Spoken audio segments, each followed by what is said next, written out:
नमस्कार दोस्तों, मैं हूं मयूर परीख।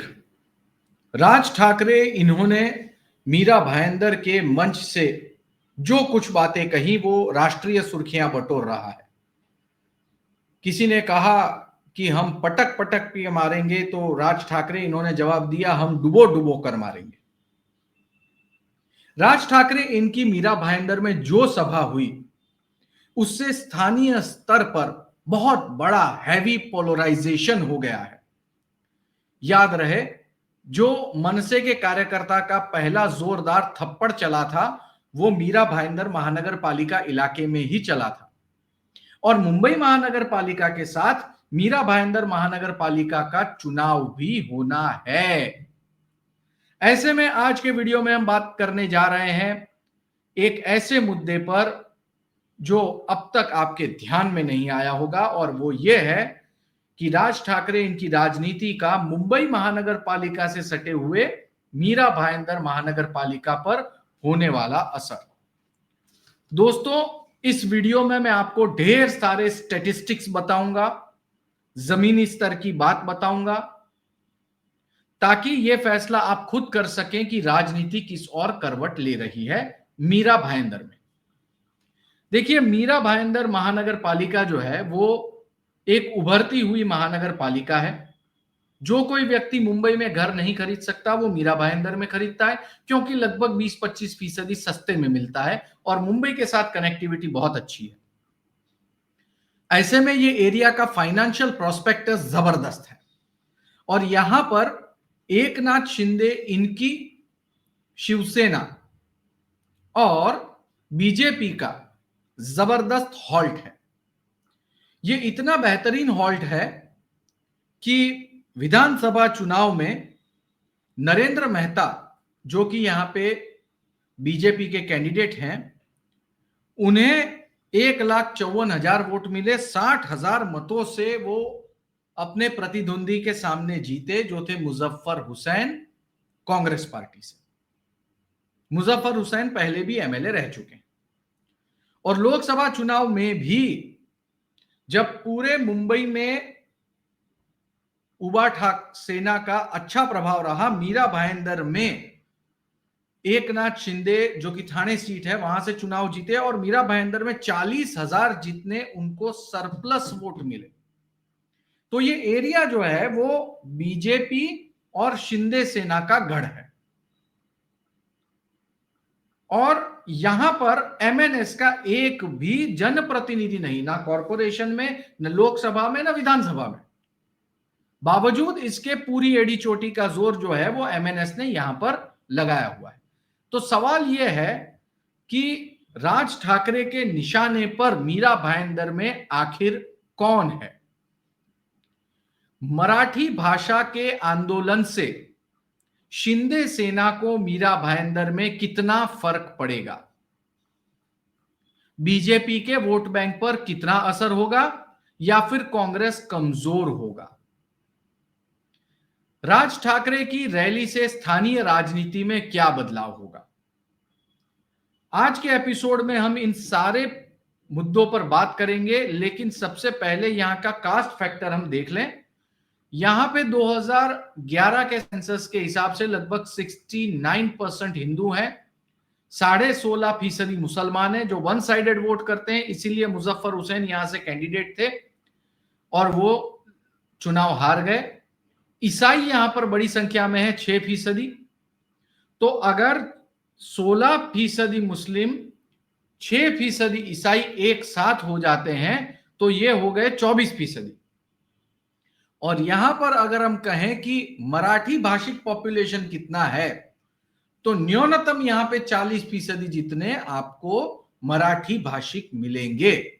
तो 40 और ये जो 25 मिला दो तो हो जाते हैं 60-65 के करीब। और इस जगह पर विक्ट्री दिख रही है उबाठा को, अगर एमएनएस के साथ गठबंधन होता है तो।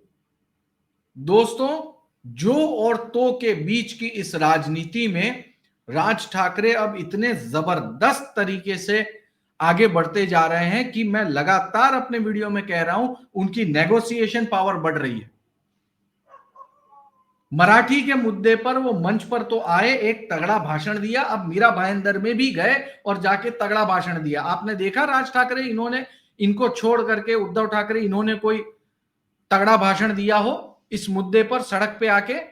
जो मंच पर उन्होंने भाषण दिया था राज ठाकरे के साथ में उद्धव ठाकरे ने मिलकर, वो भी भाषण एक पॉलिटिकल भाषण टाइप लग रहा था।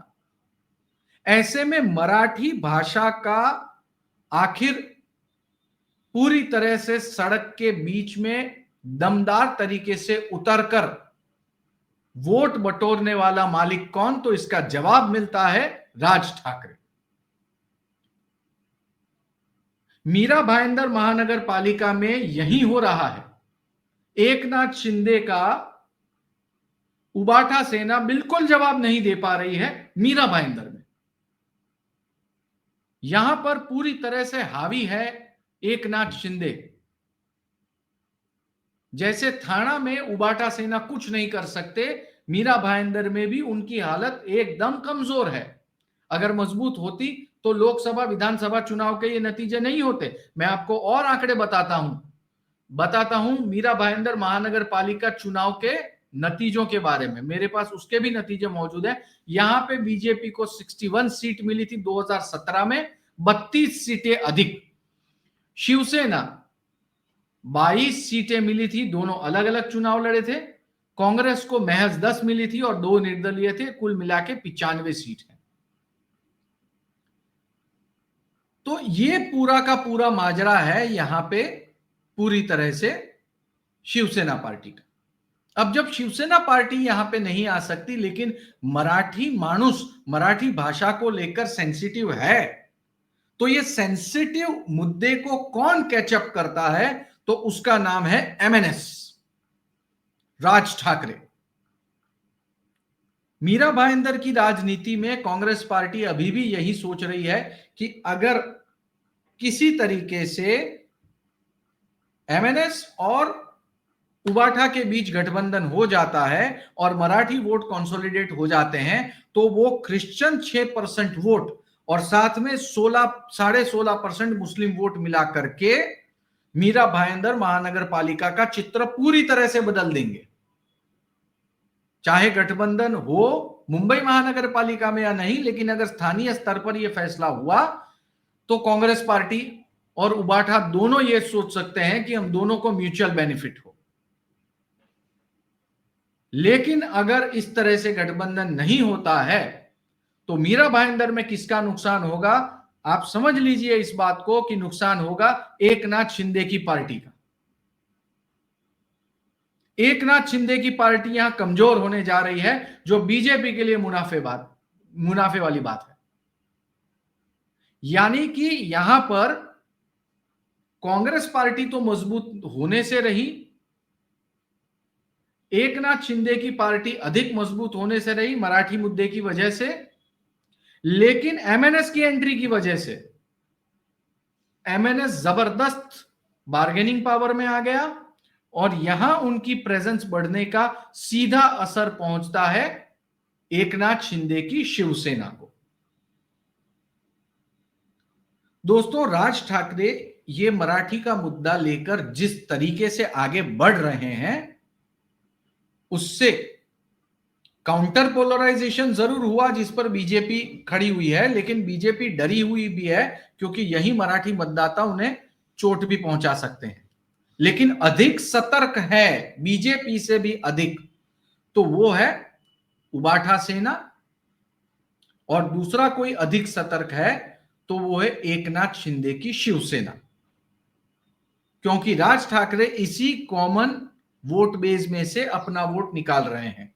गठबंधन हुआ तो ठीक, गठबंधन ना हुआ तो इन दोनों का नुकसान पक्का। कुल मिलाकर के मीरा भाईंदर महानगर पालिका में जो पोलराइजेशन हुआ है उसका एमएनएस को अधिक फायदा हुआ है, शिंदे सेना को नुकसान हुआ है, और उबाठा के साथ तो कोई गठबंधन ही नहीं हुआ। ऐसे में उबाठा को कोई अधिक लाभ हो ऐसा नहीं लगता। तो सवाल यह है कि राज ठाकरे के निशाने पर मीरा भाईंदर में कौन है? जवाब है मराठी वोटर, और उसका रिजल्ट जो है वो ये आने वाला है कि एकनाथ शिंदे इनको नुकसान होगा। दूसरा सवाल, मराठी भाषा के आंदोलन से शिंदे सेना को कितना फर्क पड़ता है? तो जवाब है, मीरा भाईंदर महानगर पालिका में पूरा पूरा असर पहुंचता है, क्योंकि यहां करीब करीब उन्होंने उबाठा सेना को साफ किया हुआ है। बीजेपी की वोट बैंक पर कितना असर होगा या फिर कांग्रेस कमजोर होगी? जी हां, निश्चित तौर पर बीजेपी की वोट बैंक पर असर तो पहुंचना लाजमी है, लेकिन कम, क्योंकि उसे एंटी पोलराइजेशन का पूरा लाभ मिलेगा। और कांग्रेस पार्टी जो है उसको नुकसान होगा, क्योंकि उसके पास जो बचा कुचा हुआ मराठी वोटर होगा वो निश्चित तौर पर चला जाएगा। और राज ठाकरे की रैली से स्थानीय राजनीति में क्या बदलाव होगा? तो इस समय बदलाव ये हुआ है कि पोलराइजेशन के बदले काउंटर पोलराइजेशन हुआ है, और अब पूरी तरह से गठबंधन के मामले पर तय होगा कि आखिर ये वोट जो है वो किस और मराठी वोट बैंक के आगे बढ़ेंगे।